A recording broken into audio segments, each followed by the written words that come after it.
सत्संग के 18वें भाग को प्रारंभ करते हैं। एक साधक ने महर्षि रमण से पूछा कि महर्षि, आत्मा को जानने के बाद भी क्या ये जगत, क्या ये संसार ऐसे ही रहता है? तब महर्षि रमण ने कहा, यह प्रश्न किसने किया है? यह प्रश्न ज्ञानी ने किया है अथवा अज्ञानी ने? भक्त ने कहा, अज्ञानी ने। तो महर्षि ने कहा, यह अनुभूति करो कि प्रश्न किसको उठता है। संदेह करने वाले का पता लगने के बाद भी यदि प्रश्न उठे तो इसका उत्तर दिया जा सकता है। क्या जगत अथवा देह कह सकते हैं कि वे हैं, अथवा देखने वाला कहता है कि जगत अथवा शरीर है? दृश्य देखने के लिए दृष्टा होना चाहिए। पहले देखने वाले को ढूंढो, बाद में होने वाला है उसकी अभी चिंता क्यों करते हो? क्या इससे कोई अंतर पड़ता है कि जगत भासित होता है अथवा भासित नहीं होता? क्या जगत के अभी भासित होने से तुम्हारी कोई हानि हो गई? अथवा जब तुम्हें गहन निद्रा में संसार भासित नहीं होता था तब क्या तुम्हें कुछ प्राप्ति हो गई थी? संसार भासित होता है अथवा भासित नहीं होता, इसका कोई महत्व नहीं है। अज्ञानी पुरुष ज्ञानी को कर्मरत देखकर भ्रमित हो जाता है। जगत ज्ञानी तथा अज्ञानी दोनों को भासता है। उनको पता रहता है कि जगत है, किंतु उन दोनों का दृष्टिकोण भिन्न है। चित्रपट का उदाहरण लो। पट पर चित्र चलते रहते हैं, जाकर उन्हें पकड़ो। तुम क्या पकड़ लोगे? केवल पर्दा ही है, वहां कुछ नहीं है। चित्रों को समाप्त हो जाने दो, तब क्या बचता है? वही तो पर्दा। यहां भी ऐसा ही है। जबकि जगत भासित हो रहा है, यह देखो कि जगत किसे भासित हो रहा है। मैं के आधार को पकड़ लो। आधार को पकड़ लेने के पश्चात जगत भासित होता है अथवा नहीं, इससे क्या अंतर पड़ता है? अज्ञानी जगत को सत्य मानता है, जबकि ज्ञानी इसे केवल आत्मा की अभिव्यक्ति मानता है। आत्मा अपने को व्यक्त करती है अथवा नहीं, इसका कोई महत्व नहीं है। महर्षि, जब मैं ध्यान करता हूं तो एक शांति मुझे प्रतीत होती है। जब मैं अपने आप से प्रश्न करता हूं कि मैं कौन हूं, तो मेरा तर्क इस प्रकार चलता है। मैं अपने हाथ को देखता हूं, इसे कौन देखता है? मेरी आंख। आंख को किस प्रकार देखूं? एक शीशे में। इसी प्रकार स्वयं को देखने के लिए भी शीशा अवश्य होना चाहिए। मेरा प्रश्न है, मुझ में शीशे का स्थान कौन उपलब्ध कराएगा? तो महर्षि ने कहा, तब तुम यह प्रश्न क्यों करते हो, मैं कौन हूं? तुम ऐसा क्यों कहते हो कि तुम दुखी होते हो इत्यादि? तुम शांत भी रह सकते थे। तुम अपनी आत्म शांति से बाहर क्यों आते हो? इस प्रकार जिज्ञासा करने से मुझे एकाग्र होने में सहायता मिलती है। क्या एकाग्रता ही एकमात्र लाभ है? इससे अधिक तुम क्या चाहते हो? एकाग्रता ही मुख्य वस्तु है। तुमको अपनी शांति से बाहर क्यों आना पड़ता है?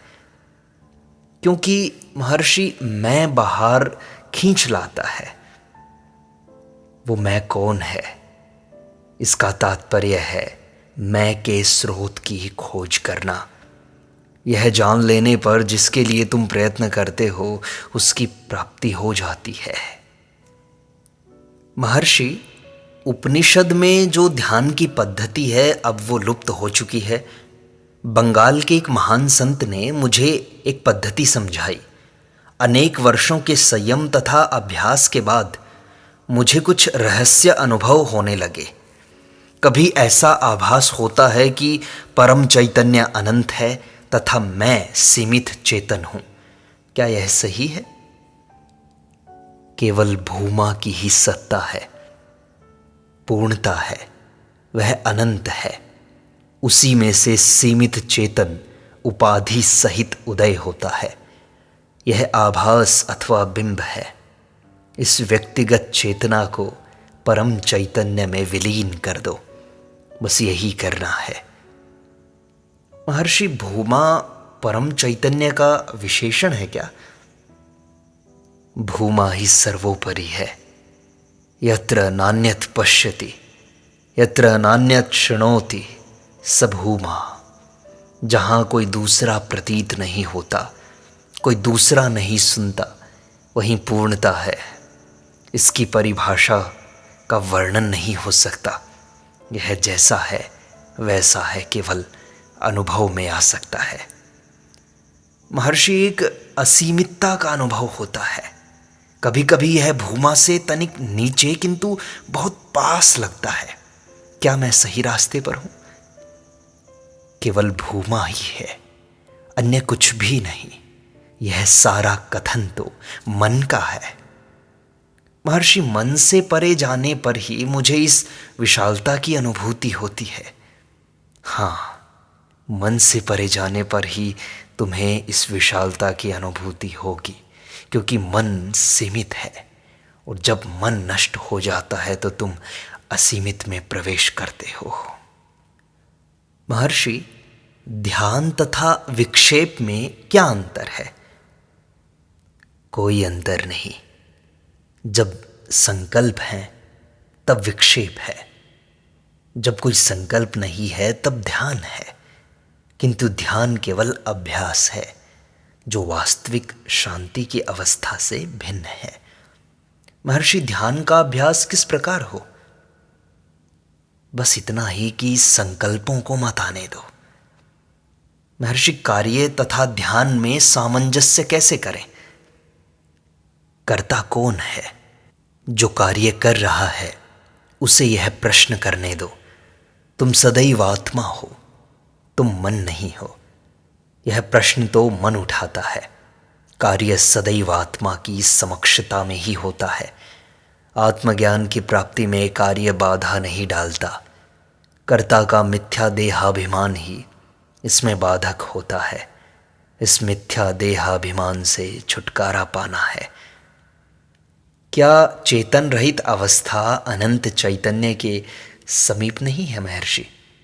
केवल चैतन्य ही रहता है, अन्य कुछ भी नहीं रहता।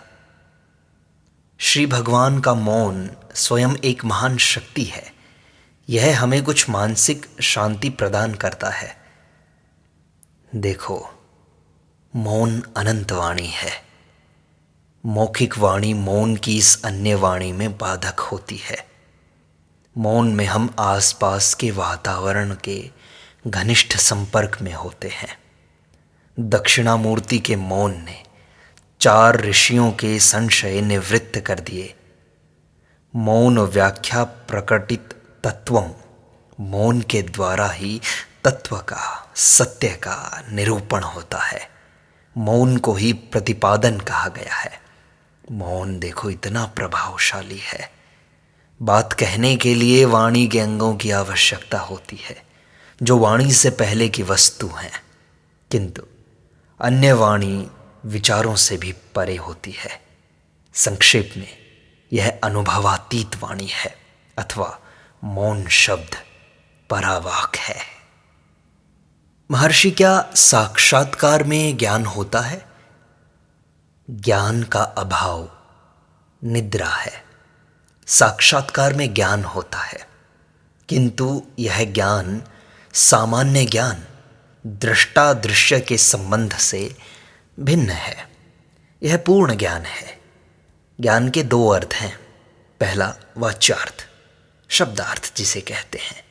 दूसरा लक्ष्यार्थ, जो ज्ञान है, आत्मा है, स्वरूप है तुम्हारा। द्वितीय जो है लक्ष्यार्थ, जो है वो महत्व का है। महर्षि, वृत्ति से ज्ञान का दर्शन कैसे होता है? हाँ, पर साधक भ्रमवश वृत्ति को भी ज्ञान समझ लेता है। वृत्ति मन का एक प्रकार है। तुम मन नहीं हो, तुम मन से अतीत हो।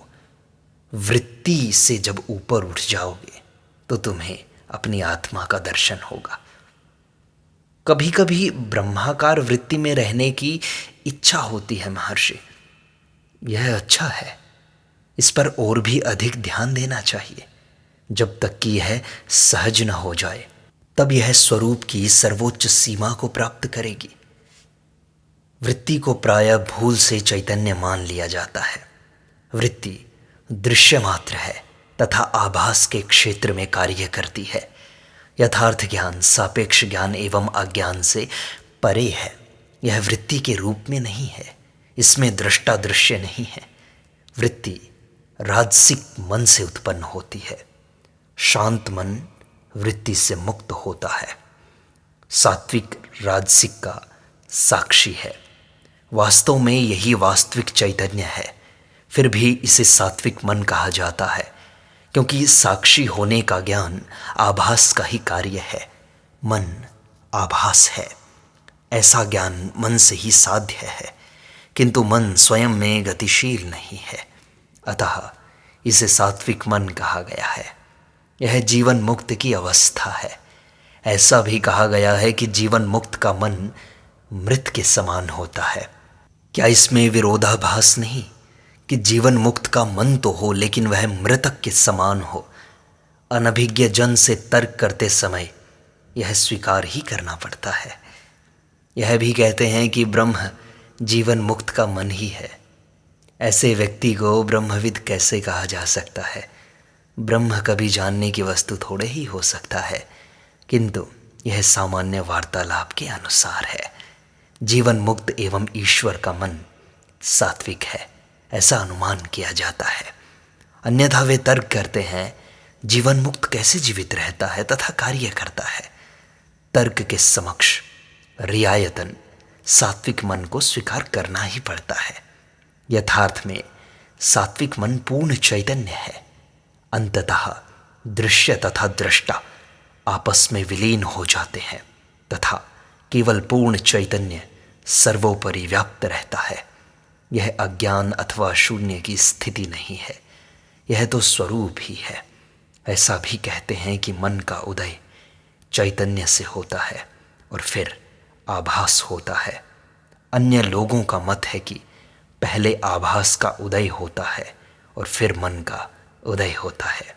वास्तव में दोनों एक ही समय में होते हैं, इसका ध्यान रखना।